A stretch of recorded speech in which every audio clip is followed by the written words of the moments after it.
원장님 안녕하세요. 안녕하세요.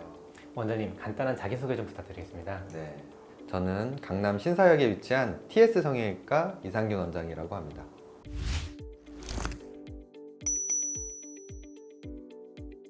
그럼 오늘은 윤곽수술 위주로 말씀 나눠도 괜찮을까요? 네. 원장님 그러면은 잘 모르시는 분들을 위해서 윤곽수술 설명 좀 부탁드릴게요. 사실 윤곽 수술이라는 거는 주요 장기, 얼굴에 있는 주요 장기라 함은 눈, 코를 중심으로 해서 혈관과 신경인데 그게 다 가운데 집중되어 있거든요. 양악 수술은 그 가운데 있는 우리 양악, 위와 상악과 하악을 조절하기 때문에 위험해요, 실제로. 근데 윤곽 수술은 그 위험성을 피하고자 만들어진 수술이거든요. 결국 효과는 좋지만 이 가장자리를 다듬음으로써 이 가운데 있는 신경과 혈관을 피할 수 있죠. 광대, 사각, 턱끝으로 이루어진 이 세 가지의 뼈를 조절함으로써 얼굴을 작고 계란형으로 보이게 만드는 그런 수술이에요. 네, 원장님 그렇다고 하면은 보통 어떤 분들이 윤곽수술을 받나요?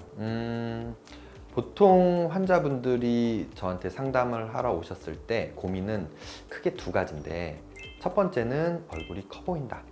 그리고 두 번째는 얼굴에 굴곡이 많게 느껴진다. 그래서 계란형의 얼굴이 되고 싶다. 이런 거거든요. 한번 저희 병원에서 수술하셨던 케이스를 보면서 말씀을 드릴게요. 수술 전 사진 먼저 보시면 수술 전의 모습은 광대가 크고 사각턱이 좀 발달해서 이쪽에도 살이 좀 많게 느껴지고 그리고 턱끝이 앞으로 돌출돼 있는 그런 케이스였어요. 그래서 그 케이스 전 사진을 보시고 이제 일주 후 사진을 보시면 일주임에도 불구하고 굉장히 얼굴이 슬림해진 느낌을 느끼실 수 있으실 거예요. 그리고 광대가 45도하고 90도 광대가 다 같이 들어갔고, 턱 같은 경우에는 흡입만 하셨는데도 굉장히 슬림한 느낌이 느껴진다. 이게 이제 3주차 그리고 최종적인 결과를 다 같이 보시면 최종적인 결과에서는 훨씬 더 이 갸름한 계란형의 얼굴이 잘 나타나고 있죠. 좀 더 구체적으로 들어가서 L절골 광대 축소 수술과 광대 축소 수술 그 차이점을 좀 설명 부탁드릴게요. 네, 원래 광대 수술이라는 게 다양한 방법이 있었는데 과거에는 사실 이 45도 광대를 줄이지 못해서 약간 문제점이 많았어요.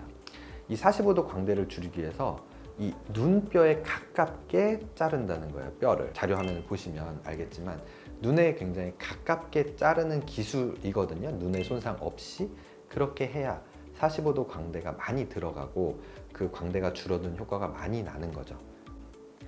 원장님 그 다음 질문으로 넘어가서 왜 턱에 그 딱딱 소리가 나거나 뭐 턱 관절이 안 좋은데 그런 분들도 윤곽수술 가능할까요?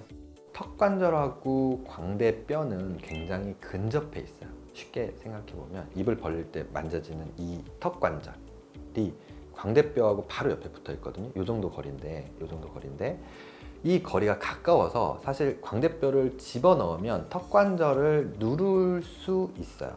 근데 그게 최초 한 3개월에서 6개월 정도에만 영향을 미치는 걸로 통계적으로 나와 있어요. 실질적으로 턱 관절이 불편하신 분들은 이 턱 관절 딱딱 소리 나고 입을 열 때 잘 안 벌어지고 이런 건데, 이 턱 관절 자체의 문제거든요. 광대뼈를 줄여서 초기 한 3개월 정도까지는 영향이 있으나 그 이후에는 사실상 영향이 없다.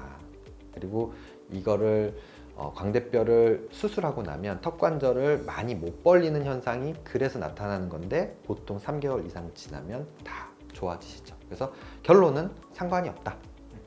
네. 그럼 원장님 윤곽수술을 하면은 정말 이중턱이 생기나요? 이중턱, 윤곽수술에서 이제 사각턱과 턱끝 수술인데 이중턱 결론적으로 생길 수 있습니다. 그래서 같이 하는 수술이 지방 흡입, 리프팅 이런 것들을 같이 하시죠. 저희 병원도 많이 같이 하거든요. 실질적으로 이 지방이 많거나 피부가 여유가 많은 사람들은 이거를 같이 당겨주고 지방 흡입을 해줘야 이 리프팅 효과가 나면서 이 뼈가 줄어든 만큼 빈 공간이 생길 거 아니에요? 그 공간이 싹 가서 붙는 효과가 나고요. 윤곽수술을 하고 난 다음에 나중에 뼈가 시리다라고 하는 분들이 정말 사실인가요? 그거는 아닌 것 같아요.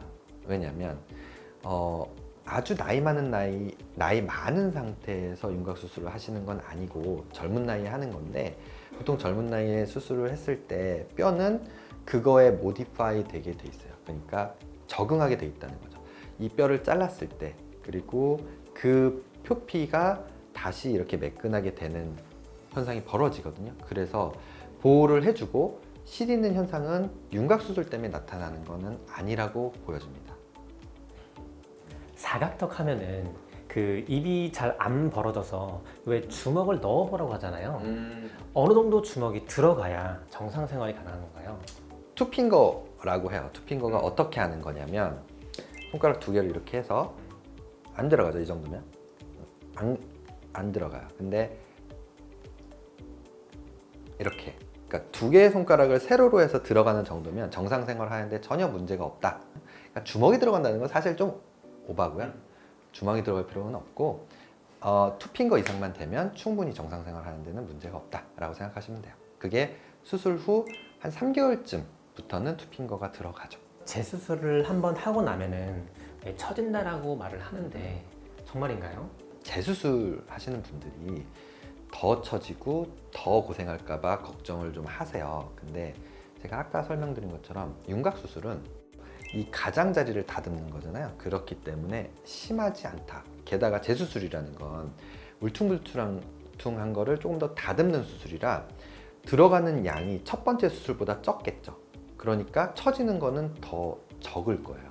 줄어드는 양을, 그걸 매끈하게 만들어주는 게 보통 재수술을 하고자 하는 분들의 니즈거든요. 그러니까 매끈하게 되는 거니까 들어가는 양으로 봤을 때는 첫 번째 수술보다는 조금 더 적다. 그래서 처지는 현상은 오히려 더 적을 거다라고 생각하시는 게 맞아요. 네.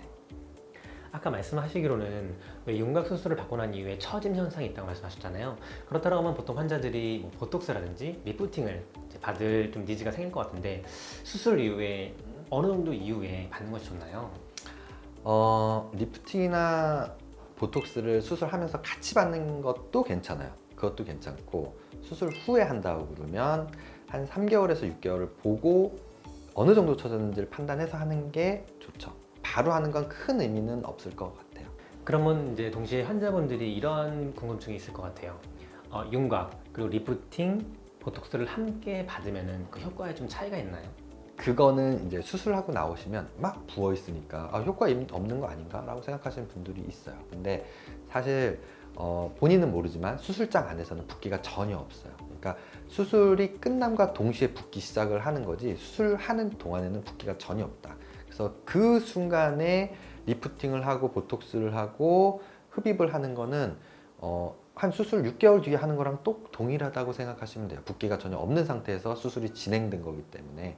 그래서 그런 걱정 안 하셔도 됩니다.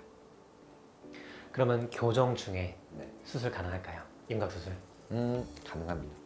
교정을 하시는 경우에는 이빨에 보철 같은 거를 가지고 계시는데, 수술하는 과정에서 그거에 대한 주의만 하면 돼요. 교정을 하고 있다고 해서 윤곽을 못하지는 않아요. 윤곽은 이 주요 구조물, 가운데 있는 주요 구조물을 만지지 않기 때문에, 가장자리만 이동하는 거기 때문에 교정하고는 완전히 별개다 라고 생각하시면 좋습니다. 네. 원장님 오늘 장시간 동안 좋은 말씀 너무 감사했습니다. 아닙니다. 네, 감사합니다. 네.